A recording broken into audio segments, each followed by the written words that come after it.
votre émission avec le Casino Barrière de Montreux.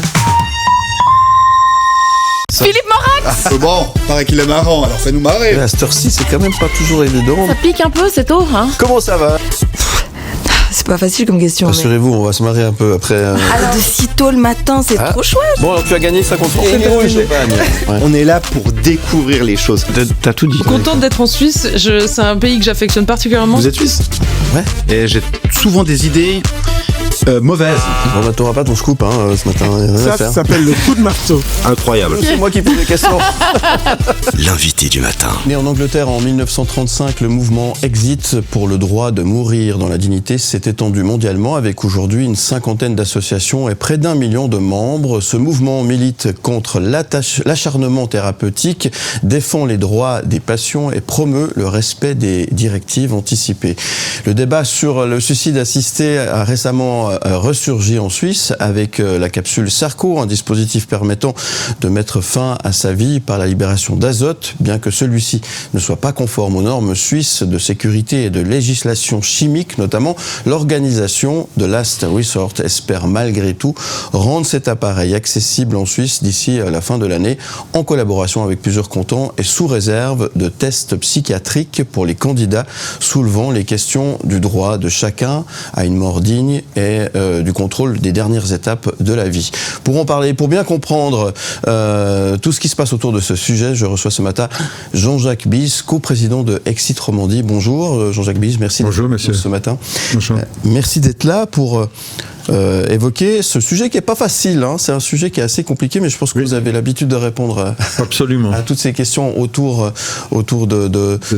d'Exit, effectivement. Oui. Et puis, effectivement, il y a quelques semaines a ressurgi ce grand débat autour de cette capsule Sarco qui permettrait, je l'ai brièvement expliqué, de libérer de l'azote et puis de mourir, entre guillemets, dignement. Qu'est-ce que vous en pensez ? Bon, écoutez, c'est une problématique qui ne nous concerne pas directement.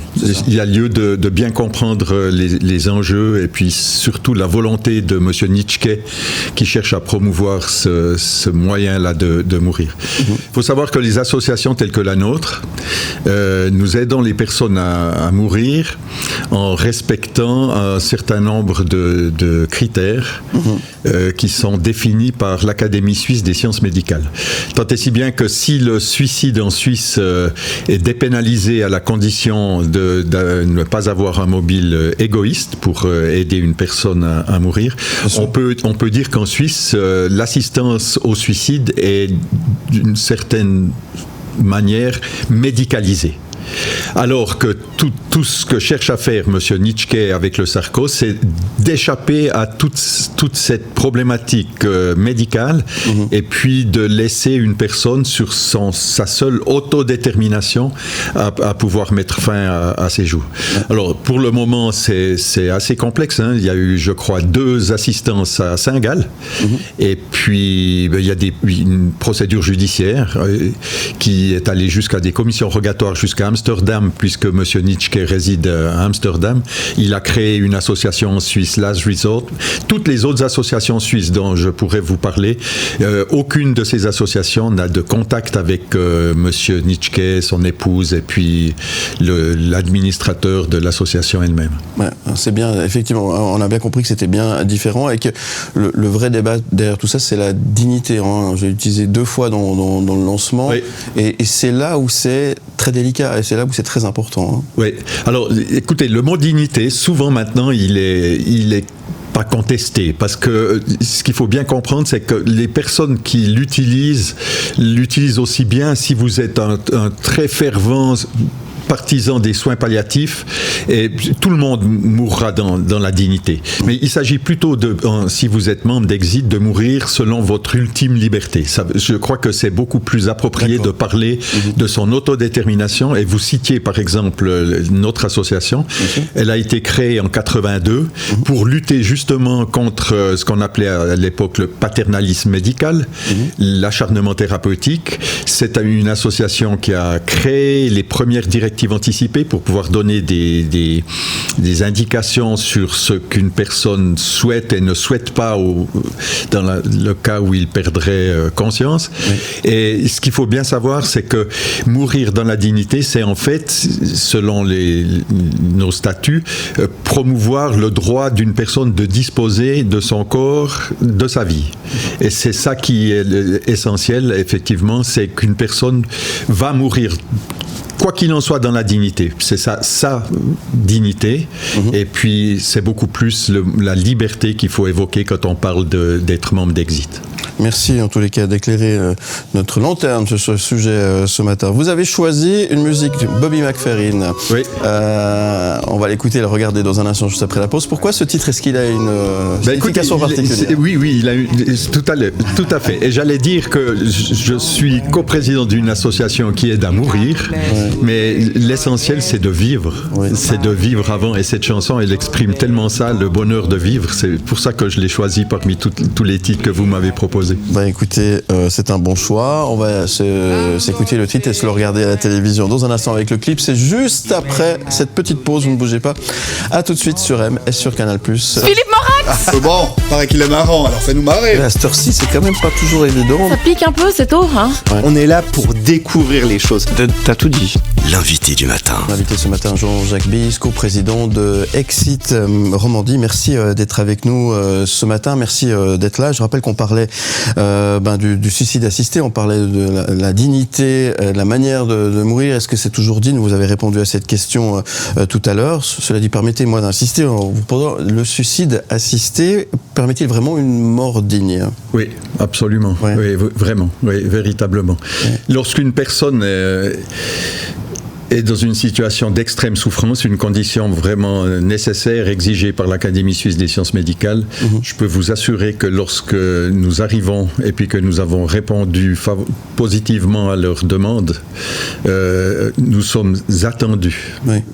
Et que c'est un soulagement pour la personne elle-même qui est dans une situation d'extrême souffrance, et pour les proches qui sont toujours autour de la personne, qui tiennent la main de la personne qui s'en va. Oui. Et c'est justement la grande différence avec la possible utilisation un jour du Sarco, parce que vous allez entrer dans cette boîte un peu surréaliste qui fera que vous allez, comme vous avez dit, vous allez presser sur un bouton pour attester que vous êtes capable de discernement. C'est une condition absolument indispensable.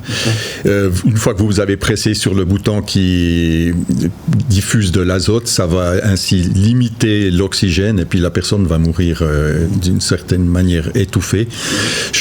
J'ai pas de critique fondamentale sur l'utilisation de cet instrument, parce que si une personne se suicide avec un Sarco, c'est sans doute, la comparaison est malheureuse, mais mieux que de se lancer sous un train ou d'un pont, et on peut bien. Par conséquent, je trouve pas le moyen en lui-même inhumain, mais il y a d'autres manières, et l'utilisation du pentobarbital, c'est-à-dire un barbiturique très fort, qui permet à une personne de s'endormir paisiblement en quelques minutes. La comparaison finalement n'a pas lieu vraiment d'être. Ce que vous reprochez finalement à cette capsule Sarco et ce système, c'est que ça pourrait être accessible presque à tout le monde. C'est cela. On n'est pas bien, on déprime un peu.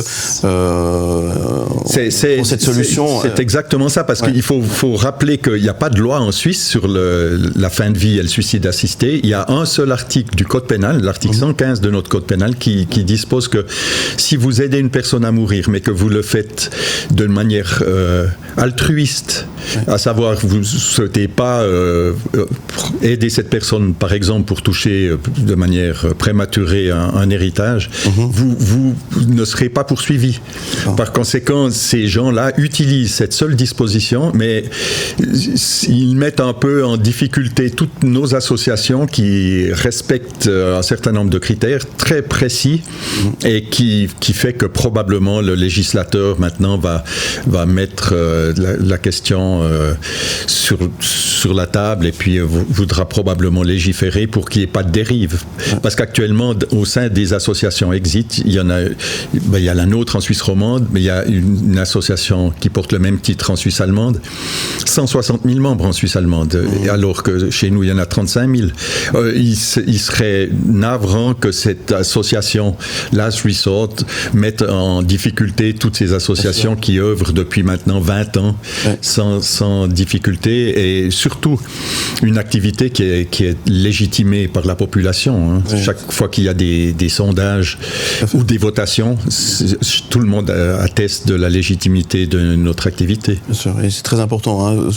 On l'a dit, hein, tout ce qui se passe avant cette décision finale, j'ai envie de dire, c'est vérifié, c'est contrôlé, il y a un protocole bien précis, c'est pas fait à la sauvette. Non, absolument pas. C'est très précis. Alors, je vous explique en quelques mots comment les bien nous expliquer. Comment les choses.